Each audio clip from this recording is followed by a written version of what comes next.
Tuh nah hianin, ruai kan cemek ah, itu ramah. Pastor nomor kahela hi, Pastor Andriania, Pastor Kusila, hi Pastor ni lamo. No, not yet. Aku orang upa. Elder. Student pastor. Student pastor. Student politician. Hey, Pastor Andy, riba khania, hi su kan sia, hi Kusila. Okay, thank you so much. Hey, Pastor Andrew no puy ni. Vậy khá tin Pastor Andrew no puy ni ha hi ha. Nãy ta hi pu val te te. Hey, ma than ni te. Ma than. Bye bye 8 p.m.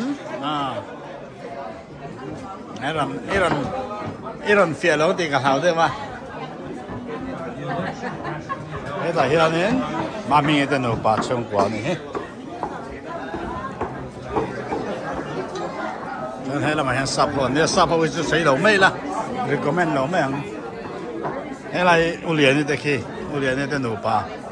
Anh nhá, thế là hiện sập hơn nằm bọc á, hai, kia hello, hey, anh mà đi nhìn nó chính hậu mà, ngon. Anh này hết là vậy, cái tê phổi mà, nụ tê lẩu lòng về mua lẩu cái này mua, cái lẩu mà mía là nụ tê, anh này khá. Hey, cái phần nó tê cái mà nó đắt đấy. Khi đã bui bye bye, bui bye bye bui cái phê xin nó, chọn tê ai bỏ em,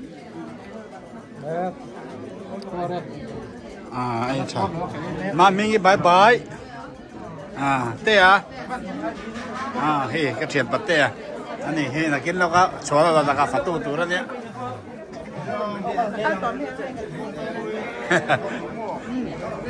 Anh mà đi có bụi bẹt đấy chứ? Khai lại hi. Bây giờ sang anh nó bye bye rồi đi rồi đấy.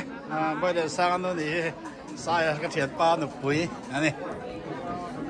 Mà mình cái kê quá bye bye, mà nuôi, khi đó khi cô ghi cái phần nó mel chán đấy kia. Hanai bye bye rồi rồi đấy, Hanai kha, bye khát bye bye. Hanai bye bye đi. Thế là hi, cái út tên nụ pa. Hi cái út bồi à, anh nhá, thế là hi cái nào Lily về không? Lily chú cái nụ bông à? Bông đây cái ring. Anh này nè, kha, cà phê về nghe.